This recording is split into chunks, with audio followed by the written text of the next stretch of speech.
Village side కదా, ఇంట్లో industry అంటే ఏమనలేదా? అప్పుడు ఏమైనా మాటలు పడ్డావా? పడ్డాను. ఏమన్నారు? స్టార్ట్ చేస్తున్నప్పుడు షన్నుతో స్టార్ట్ చేశాను.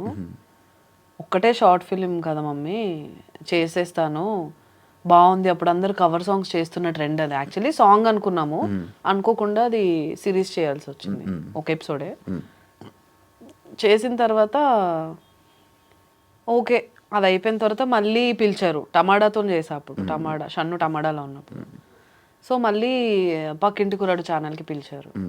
అది ఒక ఎపిసోడ్ చేసి నాకు అప్పుడు ఆఫీస్లో వర్క్ చేసేదాన్ని, టైం అయిపోయిందని చెప్పి ఆఫీస్కి వెళ్ళిపోయా.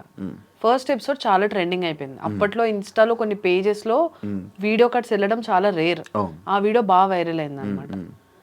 సో వాళ్ళు మళ్ళీ సెకండ్ ఎపిసోడ్ కంపల్సరీ కంటిన్యూ చేయాలని పిలిచారు. ఇంకా అక్కడ నుంచి నాకు చాలా ఇంట్రెస్ట్ వచ్చింది. బయటకు వెళ్తుంటే జనాలు గుర్తుపడుతుంటే ఫస్ట్ నుంచి నాకు ఒక అటెన్షన్ ఇష్టం. స్కూల్లో ఉన్న ఈ అమ్మాయి ప్రతి యాన్యువల్ డేలో డాన్స్ చేస్తుంది అనే పేరు, కాలేజ్లో ఉన్నా కూడా అంతే. ప్రతి ఫెస్ట్లో ఒక ఏదో ఒక ఉంటుంది, ఇదే drama or dance. So ya అనుకోవచ్చు మేబీ. సో అలానే ఆ అటెన్షన్ సడన్గా వచ్చేసరికి ఐ వాజ్ లైక్ ఓకే, మన యాక్టింగ్ నచ్చుతుంది, దీన్ని ఇంకా డెవలప్ చేసుకుందామని. దాని తర్వాత కొంచెం కామెడీ పక్కన పెట్టి లవ్ సిరీస్ తీయడం స్టార్ట్ చేశా. తర్వాత మళ్ళీ ఫ్యామిలీ ఆడియన్స్కి దగ్గర అవ్వడానికి సత్యభామ ఛానల్ పెట్టి కంప్లీట్ ఇంకా ఒక father, mother, brother, sister, friends ఇలాంటి దాని మీద చేయడం స్టార్ట్ చేశాను. సత్యభామ టైంలో బాగా స్ట్రగుల్ అయ్యావు కదా, ఇబ్బంది పడ్డావు కదా, జనాలు కనెక్ట్ అవ్వకపోవడం అవన్నీ? స్టార్టింగ్ చాలా బాగుంది సత్యభామ. ఫస్ట్ షూట్ చేసినప్పుడు యాక్చువల్లీ నిజంగా ఇబ్బంది పడ్డా. మమ్మీకి ఫోన్ చేసి ఏడ్ చేసా, నా వల్ల కావట్లేదు మమ్మీ, నేను మళ్ళీ జాబ్ చేసుకుంటాను. ఆ రోజు ఎలా అంటే ఫుటేజ్ షూట్ చేసిందంతా కార్డ్ పోయింది.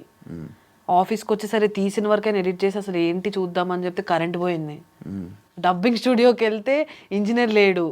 ఇలా ఒకేసారి అంతా నెగిటివ్ వైబ్స్ వచ్చేసరికి నేను చాలా ఎడ్ చేసా. అక్కడ నుంచి కొన్ని రోజులు బ్రేక్ తీసుకొని ఫస్ట్ జిగేల్ రాని అని పెట్టాను ఛానల్ పేరు.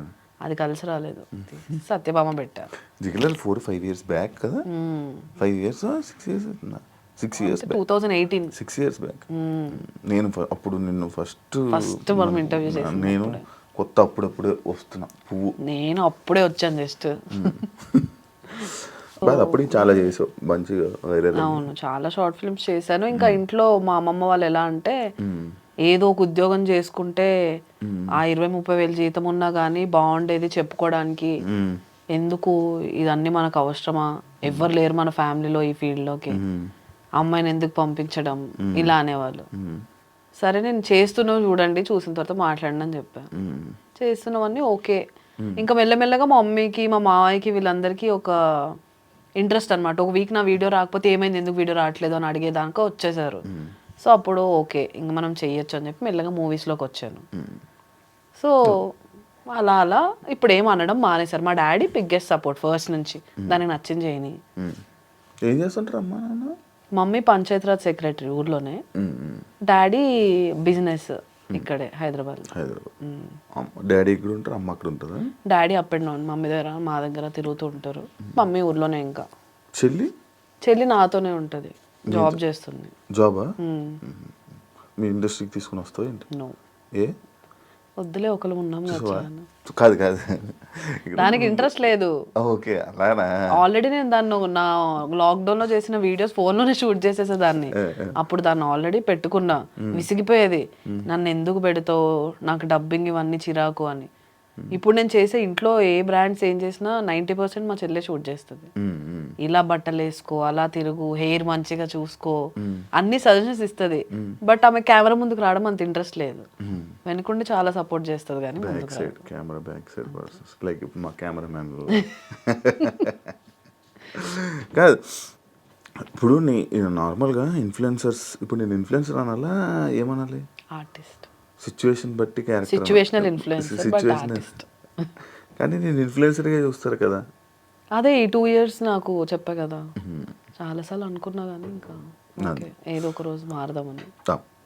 పద్ధతి గల డ్రెస్సులు, చీరలు కట్టుకుంటుంటూ మంచి డ్రెస్సింగ్ చేసుకుంటుంటూ, అంటే ఇంట్లో వాళ్ళు ఇదా లేకపోతే వాతావరణమా లేకపోతే ఏంటి? అలా ఏం లేదు, అన్నీ వేస్తాను బట్టలు, కాకపోతే చుట్టూ ఉన్న జనాలు బట్టి. ఆ, మ్మ్.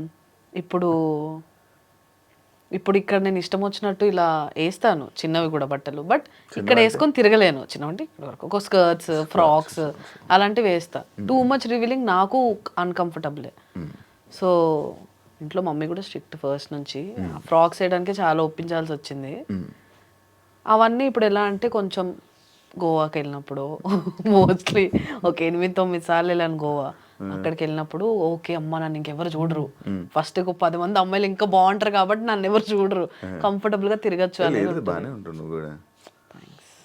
కానీ ఓకే ఇక్కడైనా కమిటెడే కమిటెడే ఉన్నారా బాయ్ ఫ్రెండ్ అంతా? ఓకే. ఏం క్వాలిటీస్ చూసావు అబ్బాయిలు? బాగా సపోర్ట్ చేస్తాడు నీకు. అంటే జనరల్గా ఈ ఫీల్డ్లో కొంచెం ఒప్పుకోవడం కష్టం, కానీ నేను ఒప్పుకుంటాను కదా. ఓకే మరి తొందరగా ఎత్తుకు. అలాగే ఇచ్చావా? చెప్పు. ఒప్పుకోవడం కష్టం. నేను కాలేజ్లో ఉన్నప్పటి నుంచి వాడికి తెలుసు నేను ఫస్ట్ యాంకర్ అవుతానే దాన్ని ఇలానే సేమ్ మా మ్యూజిక్లో యాంకర్ అవుతా, జెమిని మ్యూజిక్లో యాంకర్ అవుతా అని ఆఫీసెస్కి అలా కింద నుంచి తిరుగుతూ దాంట్లోకి ఎలా వెళ్ళాలో తెలియక ఆ స్టేజ్ నుంచి తెలుసు. నేను షార్ట్ ఫిల్మ్స్కి వెళ్ళినప్పుడు డ్రాప్ చేయడం అవన్నీ చేసేవాడు. సో ఇంకా వాడికి టోటల్ తెలుసు, నాకు తెలుసు మొత్తం. రిలేషన్షిప్ అని కాదు, బట్ యా కంఫర్టబుల్గా ఉంటాను, చాలా నచ్చింది చేస్తా అంతే. ఆయన శాలరీ అవి ఏవి అబ్బాయి ఏం అవసరం లేదు నీకు. నేను సంపాదిస్తున్నాను రోజులు నాకు ఓకే. ఒక 5-10 years తర్వాత మేబీ నేను స్లో అయిపోతే అప్పుడు కంపల్సరీ డిపెండ్ అవ్వాల్సి వస్తుంది. కాబట్టి ఇలా నేను ట్రిప్స్ వెళ్తే సేవ్ చేయలేను ఆయన, అందుకే ఉన్న రోజులు ఖర్చు పెట్టేసి తర్వాత డిపెండ్ అయిపోతా. ఫిక్స్ అయిపోయావు, రెడీగా ఉండు బ్రో. అండ్ చందు సాయి ఎలా మీ ఇద్దరు అప్పుడు వీడియోస్, అప్పుడు మీ ఇద్దరు రిలేషన్ రూమర్స్ అవన్నీ బాగా నడిచాయి. ఒకనొక టైంలో చందు సాయి కేసు అయ్యి జైలుకి వెళ్ళినప్పుడు నీ ఫోటోని వైరల్ చేయడం జరిగింది సోషల్ మీడియాలో. అవును, సిచ్యువేషన్స్ వచ్చాయి. ఎప్పుడైనా క్లారిటీ ఇవ్వాలనుకున్నావా? లేదు, ఎందుకంటే అక్కడ నేను లేను కాబట్టి. చూసా ఒక 5 thumbnails నేను చూశాను, బట్ అప్పుడున్న రూమర్స్ వల్లనే అలా ఇచ్చుకొని ఉంటారు. అది కూడా బ్లర్లో, బట్ ఆ బ్లర్లో తెలుస్తుంది క్లియర్గా నేనే అని. ఎందుకు ఇప్పుడు లేని దాంట్లో వెళ్ళి ఇన్వాల్వ్ అవ్వడం అని చెప్పి పెద్ద పట్టించుకోను నేను అలాంటి. ఎలాంటి పర్సన్?